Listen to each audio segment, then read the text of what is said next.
Freddy Krueger lives. That's what Senator Judd Gregg says. He will explain it himself. New Hampshire Senator Judd Gregg went on the record earlier today. Senator, nice to see you, sir. Greta, thank you for having me on. I appreciate it. Well, Senator, I brought you on to talk about your op-ed piece about health care, and I want to ask you about that in 1 second. But first, just to sort of set this discussion up, President Obama earlier today had something to say about the health care bill and why people are not running with it in the Democratic Party. Let's listen. Mr. President, why is no one who supported the health care bill running on it? Well, I think that you've seen a couple $100 million worth of negative TV ads that make it very difficult to do so. I mean, the fact of the matter is that there was an awful lot of misinformation about this health care bill while we were debating it, and that has continued after we've finished debating it. So, Senator, President Obama says it's the negative ads, about $100 million, and misinformation. Your op-ed piece is a little bit different, has a different thought. So, first, what do you think about what the president said? Well, I think it's American common sense kicking in and looking at a program that is the largest expansion in our government in our history, growing the government by $2.5 trillion, which is putting under huge pressure people who presently have insurance from their employers and are finding that their insurance is being dropped, such as McDonald's saying that they may have to drop thousands of people from their plan, and a proposal, the health care plan, which is essentially creating a massive new bureaucracy to try to dominate health care from Washington in a way that it will undermine quality and probably not do anything significant in the way of curtailing costs. I think he underestimates the common sense of the American people. When they look at something like this, they say, hold it, this isn't going to work. It's not going to work for me. It's not going to work for my family. It's certainly not going to work for the country, and we can't afford it. Well, in your op-ed piece, it is headlined, Healthcare, Freddy Krueger lives. Why did you pick him as the headliner? I assume you wrote the headline.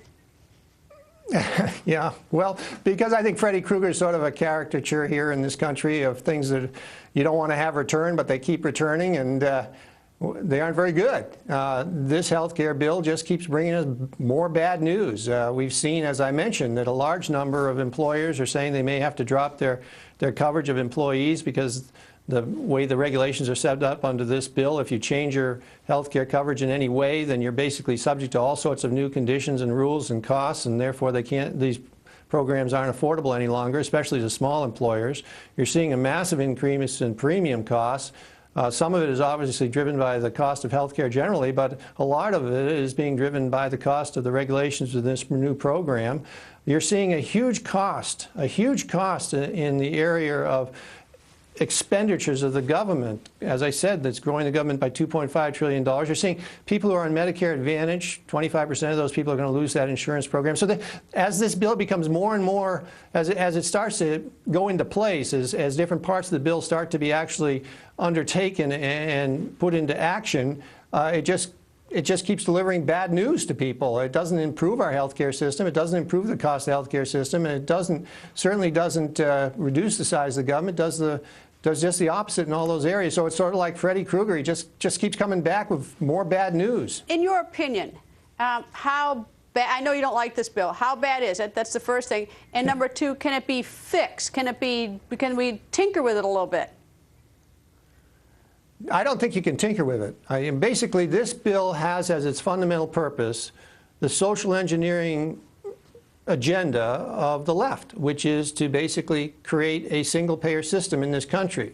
And the bill is structured in a way that it will essentially, over time, not immediately, but within 5 to 10 years, have so disproportionately tilted the playing field in favor of the government and in favor of plans which will basically have to be supplied by the government or by single-payer systems, that you'll end up with a single-payer system nationally.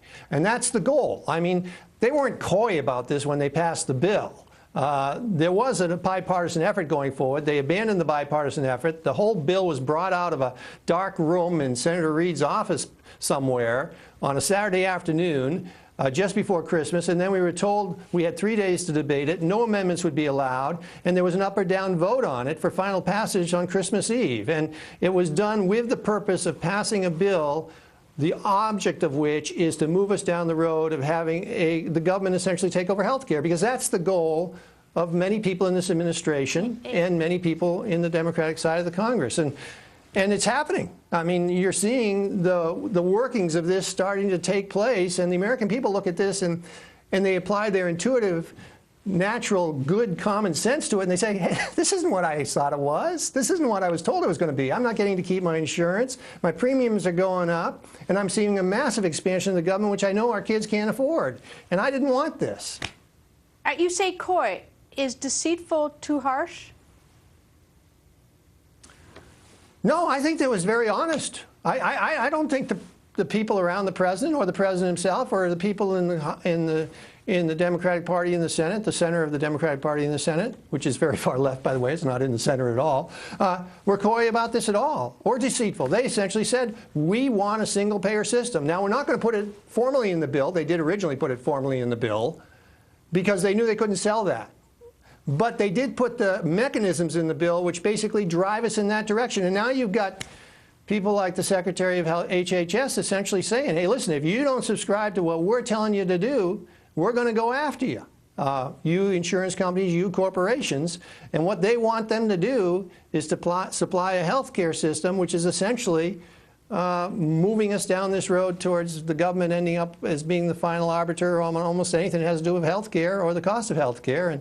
And turning the insurance companies into public utilities and making it very difficult for the businesses of this country to keep their insurance, and making it much more reasonable if you're a business person, a small business person especially, to say, I can't afford to cover you. I'm going to send you over to this exchange and I'm going to pay the penalty because it's just not, I just can't afford the increase in costs which are generated by these mandates and by this massive expansion in regulation.